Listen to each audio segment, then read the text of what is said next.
Blessings, welcome in. I hope everyone is doing well. I am Mel.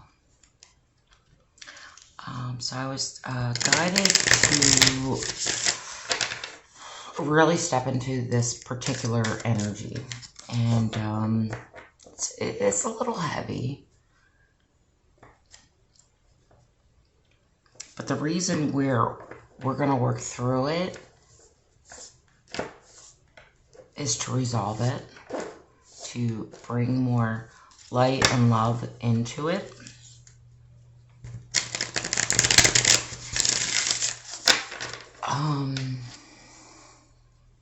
We have energies that come up, right?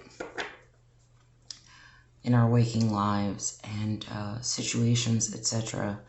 And we're being asked, we're being invited to interact with that energy because there's something that needs to be resolved. There is something that needs to be tended to. There is something that needs to find a resolution. And we can do our best to ignore and act like it's not there. I don't see it, etc. But it'll keep coming back.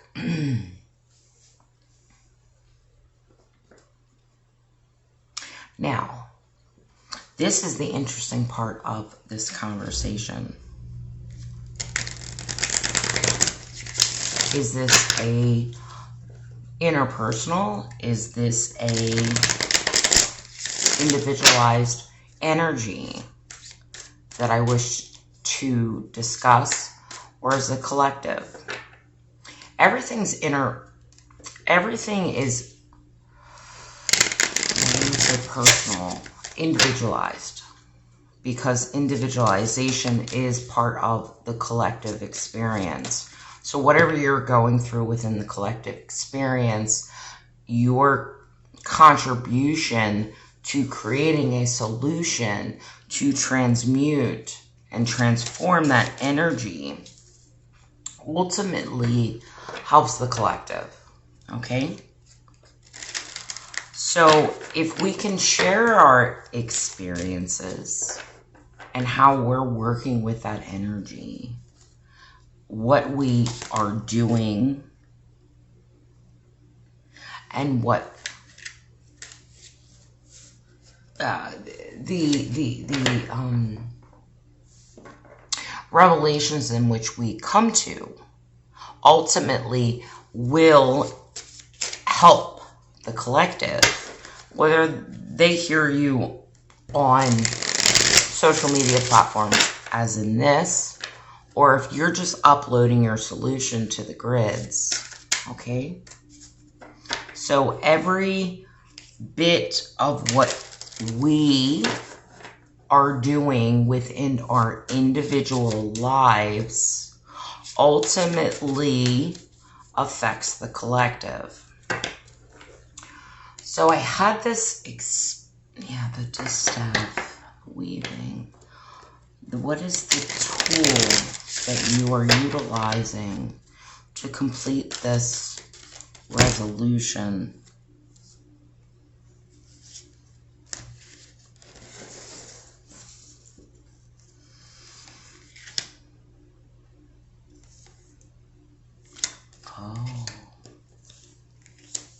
There's a cosmic energy within this now. I have the Cauldron, the Briar, Temperance, and Stargazer. The Cauldron can be seen as the Cauldron of Plenty. It is a regenerative force. It is a rebirth. It is a symbol of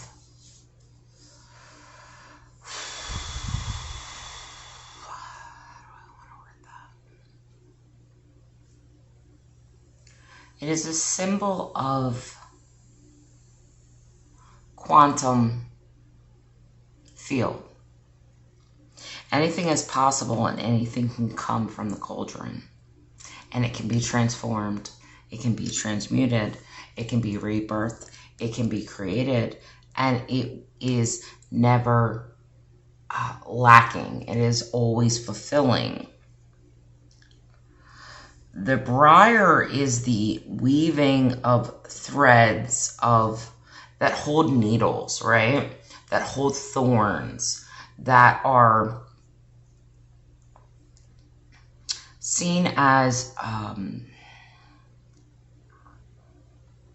pointy areas of life that have struck us, kept us bound, have kept us in fear in which we could not move.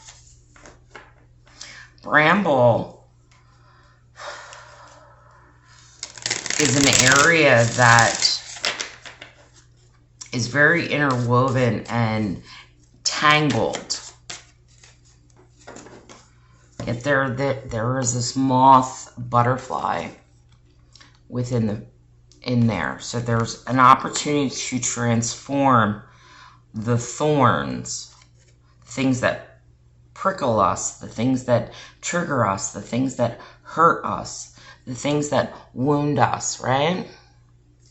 I'm feeling the that thorn poking my finger. The temperance allows us to transform, which you have with the snake, right? It's a 41, that's a 5. Which would be 5 is the Hierophant and 14 is temperance, which reduces to a 5. The ability to build or create a space, right? A sacred container to transform these thorny aspects of life, right? These things that hurt, these things that prick, that poke, that trigger, that do all these things. Temperance comes in to let us know that we can transform through the cosmos. Look at the energy transference, okay, from all of these. They're all white, very distinguished, very prominent to show this is me, this is me, this is me. Yet now I'm entering a space where I can utilize all these elements because they're cosmic forces. And the stargazer sits and studies and analyzes and watches. It's a great observer, okay? This small flicker of flame is the intuition, okay?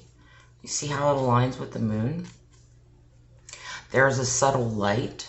There's a subtle knowing of understanding how the cosmos evolve and revolve, right?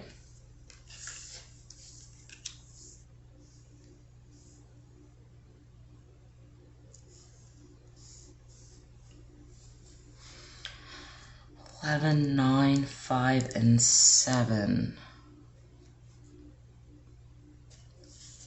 And then there's the alchemist, yes.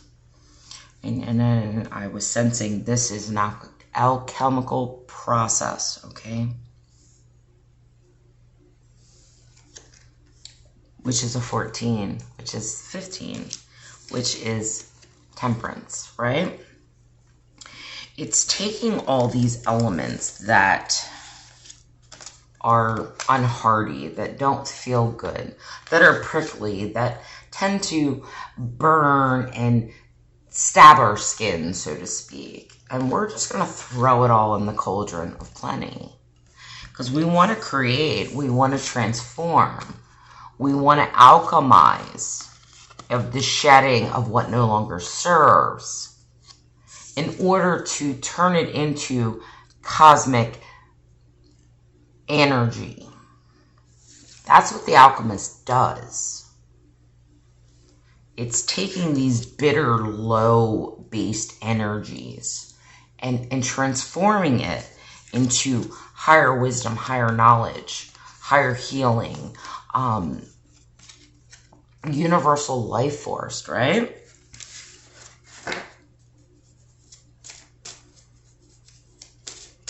I always love, like, I come in with a particular, no, with a particular motif, so to speak, to speak about. And then Spirit kind of just takes over with that energy and allows us to work through it as a collective to find a resolution, to bring greater meaning, excuse me, than what my human mind was actually perceiving. And it's quite beautiful. So we have the Alchemist and the Stargazer.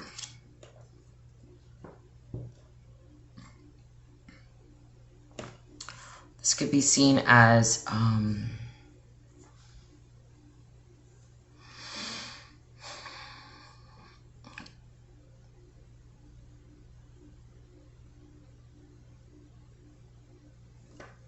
celestial alignments that are entangled, that we are transforming and transmuting within our cauldrons.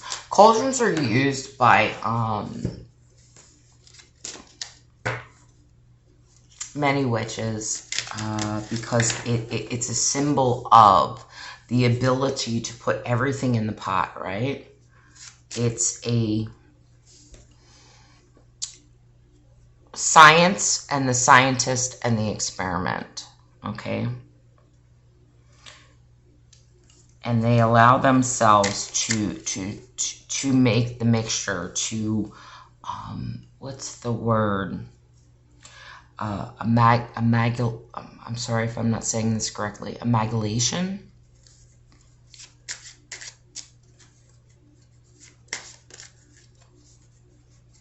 It's a melting pot of energies. And being able to transform and create something else that is more beneficial, more cosmic level, more inherently mystical and divine. Look at that, and the mystic just fucking popped out. You can't make this shit up. I'm sorry. You have the mystic and the moon. This is what we're doing. We're taking our stew, all of our elemental parts, and we're throwing them in the cauldron. Okay? Because we understand that we need change. We need transformation. We need to untangle, soften the bramble or the briar. All those thorny edges, right? There's healing being called forth and asked. This is the, you can see this is the Ace of Cups. And the serpent wrapped around that, he is that regenerative force of water, consciousness, and healing. The mystic knows. The alchemist knows. I need to work with the subconscious, which holds the cauldron. And do you see this fire here? That burning essence of divine spark. They realize that working through these energies, it's a bottom-up process where you have working from the subconscious energies, the things that we can't fully perceive nor you just can't pinpoint it, because the subconscious works through symbolism, right? Temperance works through symbolism, works through the cosmic energies.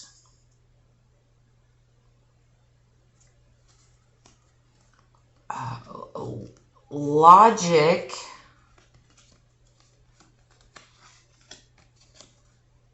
tends to make the cauldron overflow. the subtleties of symbolism and knowing what those symbols mean and how they react, and that how they elucidate remembrance within your own conscious awareness. Oh, this is a beautiful stew, whatever we're creating within this now moment.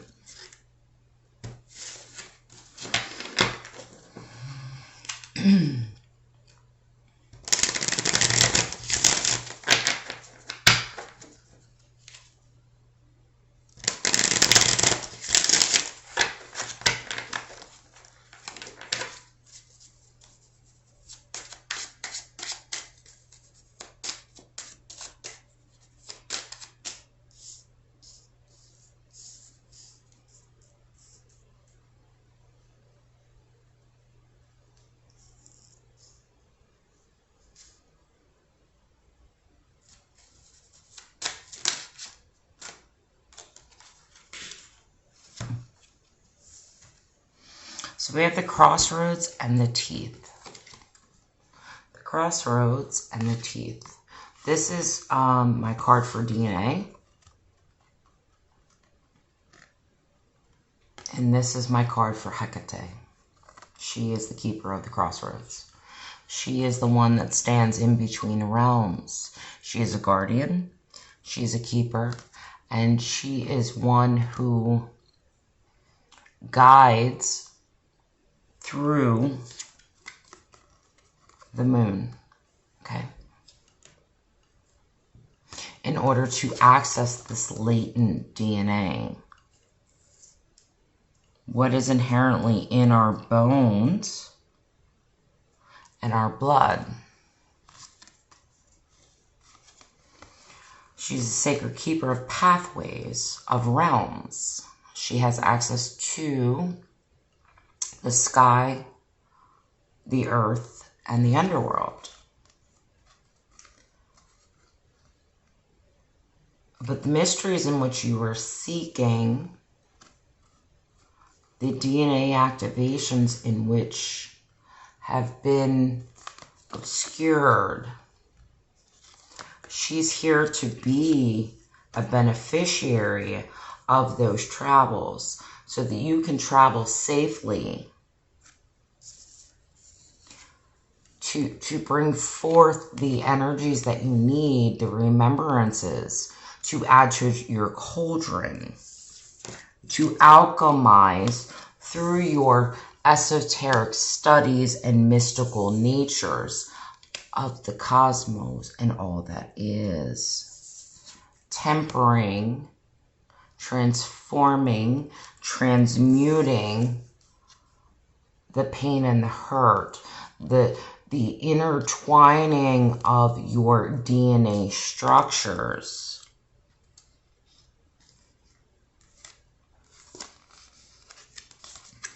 The bramble and the bone is this interweaving, this wrapping that is so... Did you ever mess with like an electrical cord or headphones or whatever, and it's so friggin' twisted? No, all right, that it makes me think of Chevy Chase with the Christmas lights, okay, in Christmas Vacation, and it just, why aren't they fucking working? You know what I mean? Like that absurdity of trying to unravel this bundle of light that has been inherited through your DNA, your bone, your ancestry, right? And you know they work, but it's untangling the thorns, the pains, the hurts of the past. And the alchemist, which is temperance, you have the mystic and the cauldron. This is the cauldron heats the imagination, right? And again, my apologies if I'm not pronouncing that correctly. The cauldron, you know, and we talk about witches and they put these things and they create spells and da-da-da. Look, we're all spell workers. We all create our own spells. It's just the perspective in which you perceive it through. Okay?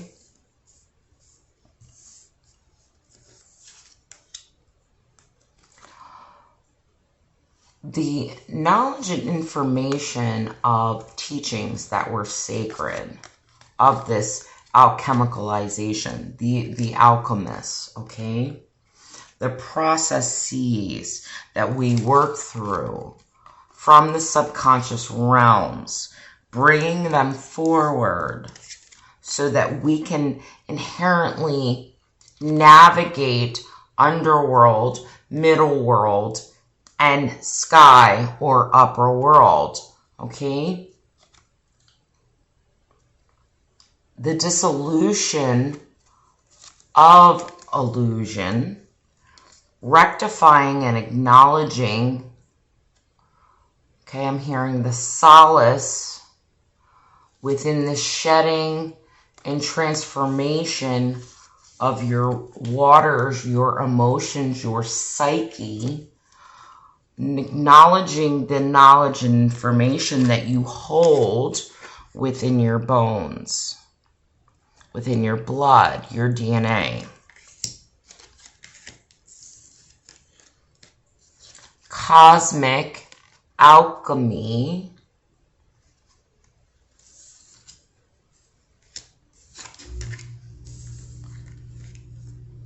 distills the briar, the bramble, the thorns, the pain, the shedding, the autumnness of energies in order to transform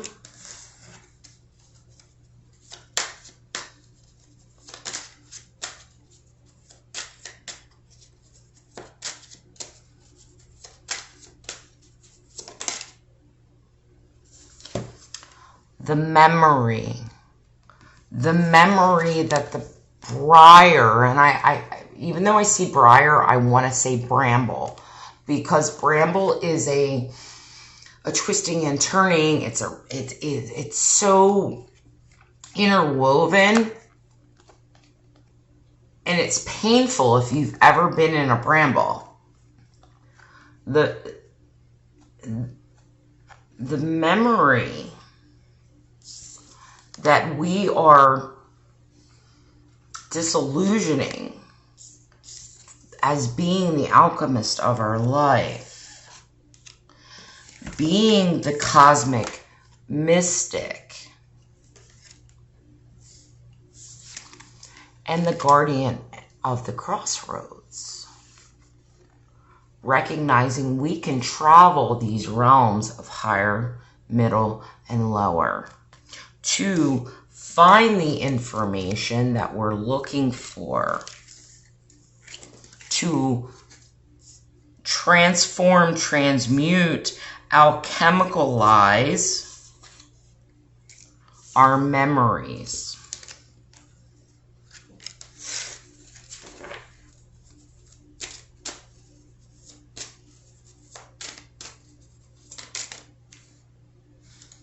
Into cornucopia, into bliss, into abundance, into beauty, into substantial feasting of life. Look at this transformation. So you have the bramble and then the cauldron. This is our alchemical vessel that we've created, right? The alchemist.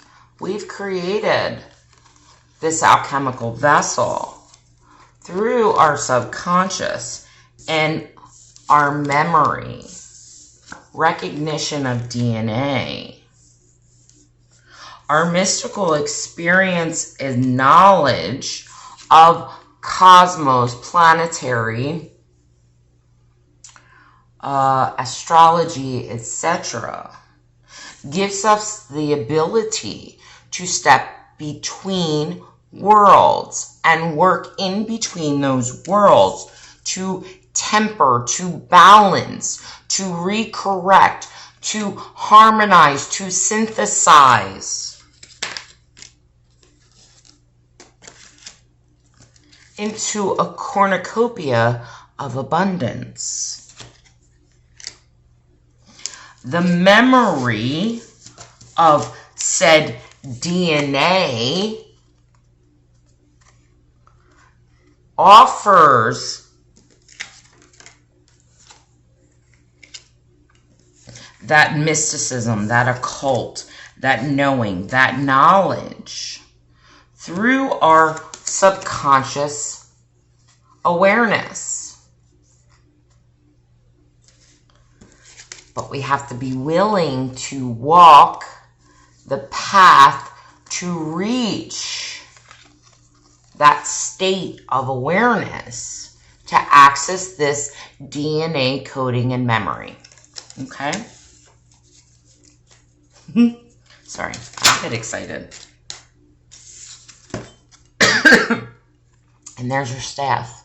That's your power. It's a 39, that's a 12, that's a 3. The staff allows you to anchor, okay? The staff, like when you hear Moses, right? And he slammed it into the ground and it turned into a snake. His power, his belief and understanding that he was directing this energy and anchoring it into the earth, right? The staff gives you the ability to anchor and secure these transformational energies, okay? Sorry, I'm a little crooked. At this point, I don't give a shit. All right, this was very cool. How would we like to close this reading out?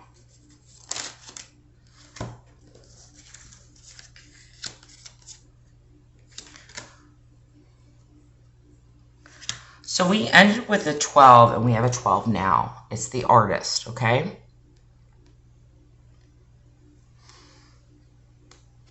The artist is your soul signature, your personalization, your unique expression of the divine source. How do you choose to take what you know, what you're being shown, how you work through your energies, how you transform, how you transmute, how you take higher dimensional energies and bring them into form, because you now, oh, did I put it back? You now have your staff, you're anchoring it in. What are you going to create with that? You have the companion and the pomegranate. Okay,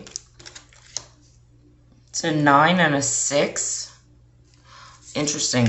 So we just got the artist, the companion, and the pomegranate, the 3, 6, 9.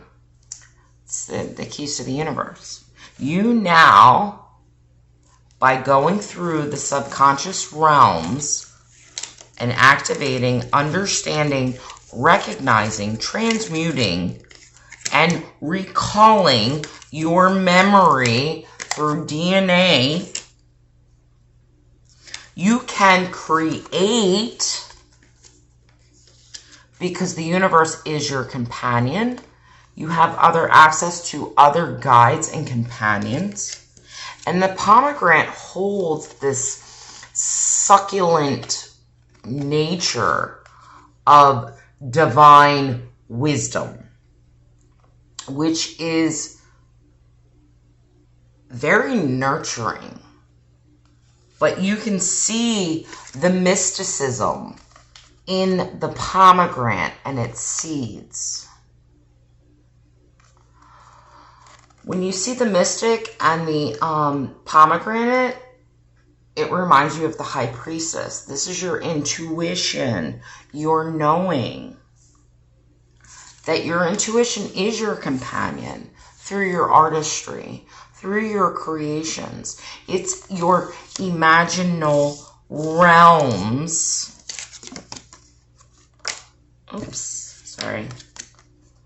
Of the moon, of your lunar aspect. Okay, look how, and this is the divine feminine of creation, of the cauldron that births transformation, of cosmic celestial energies, anchors in, directs through space and time of as above, so below, as within, so without, of these DNA constructs, of the memory in which this DNA, our celestial being, that has been completely brambled, tied in these twists and knots.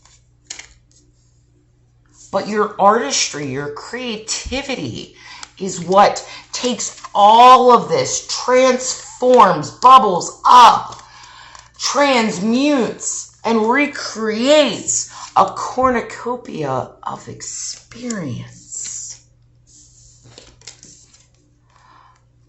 And how do you choose to take all those things and create wealth and prosperity through your artistry?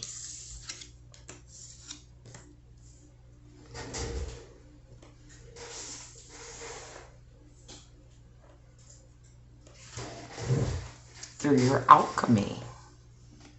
However that alchemy shows up for you. Alchemy is the scientist. It's playing around and saying, I'm going to add this, I'm going to take that, I'm going to throw that in there, and I'm going to say, it's like cooking, you know? It's like cooking. What do you want to create and put all in there? What ingredients? And you figure out what ingredients work for you and what don't. And the process can be quite enjoyable at the end of the day. And we're going to end on the light, the lantern. Your alchemy is a cornucopia of light that is a cauldron of plenty and the ability to transform everything. Acknowledging you have all this within you.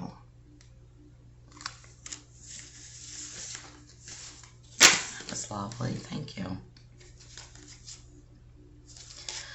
So I'm going to leave that there. I hope you find this well. I hope it offers inspiration and just more of a pleasurable experience within your awakening. See things from a different view. So I send you all off with much love and many blessings on your journeys forwards, upwards, downwards, backwards, and in between. We are all walking pathways that they're not linear.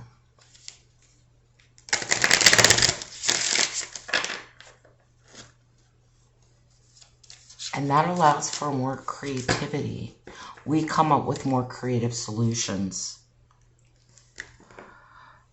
The mirror, the reflection.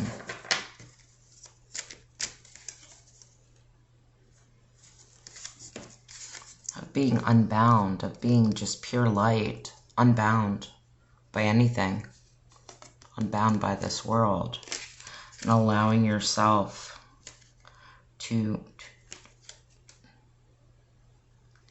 shift, to shape shift in every now and moment. The cauldron is a very beautiful symbol to work with in your magic, within your alchemy. So I encourage you all to try it out and see what happens. Send you all off with much love and many blessings on your journeys forward. Take care. Bye.